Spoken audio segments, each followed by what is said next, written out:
കൊച്ചിയിൽ വീണ്ടും നടുറോഡിൽ മയക്കുമരുന്ന് സംഘത്തിന്റെ വിളയാട്ടം. കത്തിയുമായി പരാക്രമം നടത്തിയ പാലാരിവട്ടത്തെ പ്രവീണിനെ പോലീസ് അറസ്റ്റ് ചെയ്തു. പോലീസ് വാഹനത്തിന്റെ ചില്ലുകൾ അയാൾ അടിച്ചു തകർത്തു. വിഷ്ണു സുരേഷ് വിവരങ്ങളുമായി കൊച്ചിയിൽ നിന്ന് ചേരുന്നു. വിഷ്ണു, ഗുഡ് മോർണിംഗ്, പറയൂ.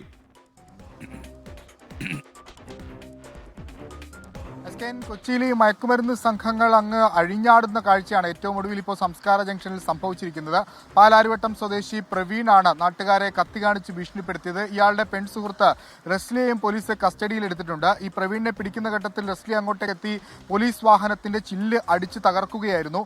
ഇരുവരും നോർത്തിലും അതോടൊപ്പം തന്നെ സെൻട്രൽ സ്റ്റേഷനുമൊക്കെ ലഹരി കേസുകളിൽ പ്രതിയാണ്. ഇവരുടെ പ്രകോപനത്തിന് കാരണം എന്തെന്ന് പോലീസ് അന്വേഷിച്ചു വരികയാണ്. ഇന്നലെ 12ഓടുകൂടി സംസ്കാര ജംഗ്ഷനിൽ വെച്ചായിരുന്നു സംഭവം. പോലീസിന്റെ വാഹനം തകർത്തതും അതോടൊപ്പം തന്നെ ഈ കൃത്യനിർവഹണം തടഞ്ഞു ആ വകുപ്പ് അടക്കം ചുമത്തിയാണ് നിലവിൽ പ്രതികൾക്കെതിരെ കേസ് എടുത്തിരിക്കുന്നത്. ഇരുവരും മുൻപും ലഹരി കേസുകളിലെ പ്രതിയാണ്.